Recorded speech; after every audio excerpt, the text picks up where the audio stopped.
Assalamualaikum warahmatullahi wabarakatuh. Kita ketemu lagi untuk pertemuan yang ke-14 ya. Kita akan membicarakan secara singkat yaitu mengenai sumber belajar ya.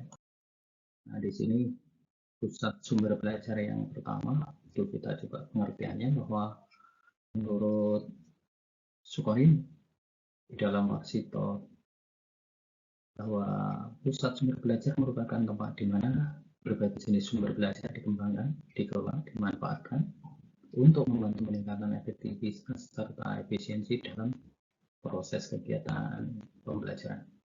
Dan menurut Reservoir dan Ellington, bahwa pusat sumber belajar itu adalah merupakan segala bentuk dan rumah sampai dengan bangunan bertingkat yang rumit dan lengkap yang dirancang dan diatur secara khusus dengan tujuan untuk menyimpan, merawat, mengembangkan, dan memanfaatkan koleksi sumber belajar dalam berbagai bentuk. Nah, ini dapat dipakai secara individual maupun secara kelompok kecil.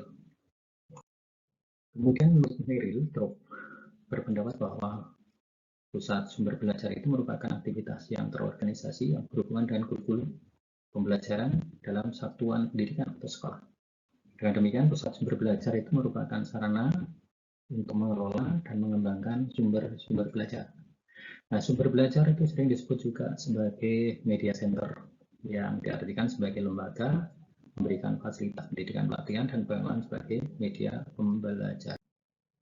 Nah, pusat sumber belajar itu dirancang untuk memberikan kemudahan kepada peserta didik, baik secara individu maupun secara kelompok, untuk guru untuk memanfaatkan sumber belajar tersebut. Dan pengembangan sistem pembelajaran itu menuntut peningkatan efektivitas kegiatan belajar mengajar dengan memberikan penekanan pada aktivitas siswa, di mana KPM atau kegiatan belajar mengajar di kelas yaitu pusat sumber belajar merupakan suatu rangkaian kegiatan yang terpadu. Nah, di sini contoh-contoh sumber belajar, misalnya yang berada di sekolah itu adalah perpustakaan, kemudian laboratorium, kemudian tempat belajar lainnya. Dengan semakin meluasnya kemajuan dalam bidang komunikasi dan teknologi, dinamika PBM, sumber belajar sangat bervariasi dan semakin diperlukan dalam pelaksanaan kegiatan pembelajaran. Dengan penekanan bahwa bahan pengajaran yang baru melalui produksi audiovisual digabung dengan perpustakaan yang melayani semua siswa akan timbul pusat-pusat multimedia. Kemudian di sini fungsi sumber belajar saya gambarkan dengan segitiga ini, ya. Di sini dari ruangan belajar tradisional dikembangkan menjadi pengembangan sistem tradisional, ada perpustakaan dan mungkin di samping di situ ada pelayanan audiovisual sebagai produksinya. Nah, menurut pengembangan instruksional itu menurut guru, efektivitas KBM itu dengan memberikan penekanan pada aktivitas siswa, mana kegiatan belajar mengajar itu berpusat pada sumber belajar merupakan suatu rangkaian kegiatan yang terpadu. Nah, hubungan yang penting antara pusat dan sumber belajar di dalam pengembangan sistem instruksional, karena segala sumber bahan itu adalah peralatan-peralatan audiovisual, segala jenis personil yang di dalamnya adalah sebagai pusat sumber belajar. Ini dimaksudkan untuk meningkatkan efektivitas dan efisiensi siswa di dalam pengajaran atau di dalam proses belajar mengajar itu sendiri. Nah, tujuan dan pusat sumber belajar itu adalah bahwa kita mengetahui pusat sumber belajar itu maksudnya untuk membantu aktivitas efisiensi proses pembelajaran. Dan tujuan dari pusat sumber belajar itu adalah untuk meningkatkan efisiensi ke GPM juga selain itu juga pengembangan maupun sistem pembelajaran itu sendiri. Di sini akan menyediakan berbagai macam pilihan media-media dari media tradisional sampai media-media multimedia. Nah, makanya di sini yang paling sesuai nanti kita pilih sebagai program akademis ya. Nah, tujuan khusus pusat sumber belajar ini banyak ya. Antara adalah sebagai di sini menyediakan macam pilihan komunikasi untuk menunjang kegiatan kelas nasional, mendorong penggunaan cara-cara belajar baru, kemudian memberikan pelayanan bagi perencanaan produksi operasional dan seterusnya untuk pengembangan sistem pembelajaran, dan melaksanakan pelatihan untuk para tenaga pengajar mengenai pengembangan sistem pembelajaran dan integrasi teknologi dalam proses pembelajaran. Yang kelima, mengajukan usaha penelitian yang perlu tentang penggunaan media pendidikan. Kemudian yang keenam, menyebarkan informasi yang ada, membantu kemudian penggunaan berbagai macam sumber belajar supaya lebih efektif dan efisien. Kemudian juga menyediakan layanan produksi belajar, memberikan konsultasi, modifikasi, desain, fasilitas, dan sumber belajar.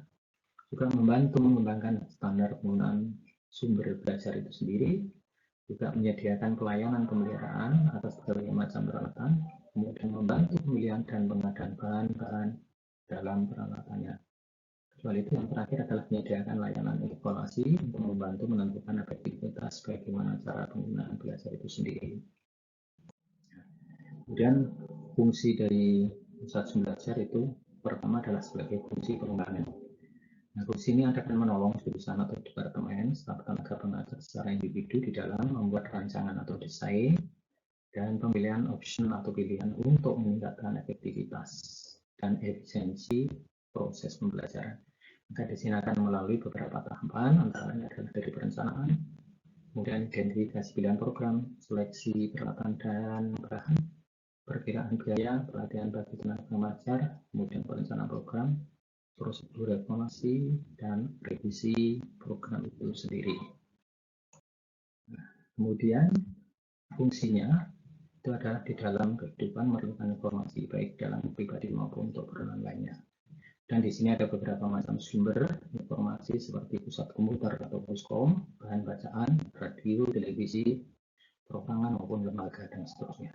Kemudian jika informasi diperlukan hanya sedikit, bahan informasinya dapat disimpan di dalam satu file. Nah, penyimpanan file itu bermacam-macam. Yang ada sekarang bisa berupa CD, bisa berupa disket, bisa berupa juga kalau zaman dulu ada yang namanya pita magnetik ya. Kalau sekarang ya memakai flash disk itu. Kemudian fungsi pelayanan yaitu di sini berhubungan dengan pembuatan rencana program media dan layanan pendukung oleh staf pengajar yang meliputi adalah sistem penggunaan media kelompok besar ya. Kemudian yang kedua adalah sistem penggunaan media untuk kelompok kecil. Dan yang ketiga adalah fasilitas dan program belajar sendiri. Kemudian pelayanan pemeliharaan dan peminjaman atau sirkulasi. Kemudian pelayanan pembelian bahan-bahan dan peralatan. Nah, kemudian kalau fungsi produksi di sini bahwa penyediaan materi dan bahan pelajaran yang tidak dapat diperoleh melalui sumber komersial itu antara lain adalah pertama fungsinya penyimpanan karya seni asli atau original artwork untuk tujuan pembelajaran. Kemudian produksi transparansi kalau waktu itu masih memakai UAP ya. Bisa pembuatan slide PowerPoint gitu ya. Kemudian produksi fotografi bisa dari slide, dari film strip, foto dan lain sebagainya. Kemudian pelayanan produksi atau fotografi, pemrograman pengeditan atau editing, reproduksi rekaman, kemudian pemrograman pemeliharaan dan pengembangan sistem dan seterusnya di sini baik itu radio maupun televisi di kampus ya. Tapi ini jarang sekali yang ada ya, kecuali perguruan.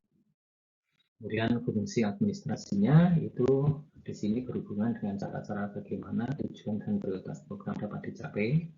Maka hubungannya adalah dengan segi program yang dilaksanakan dan yang akan dilibatkan semua staf.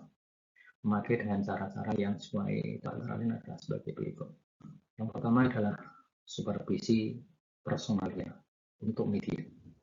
Dan yang kedua pengembangan koleksi media untuk program pembelajaran. Yang ketiga adalah pengembangan spesifikasi pendidikan. Ya. Kemudian untuk pemeliharaan kelangsungan pelayanan produksi bahan pembelajaran. Dan yang terakhir adalah penyediaan pelayanan untuk pemeliharaan bahan dan peralatan serta fasilitas proses pembelajaran.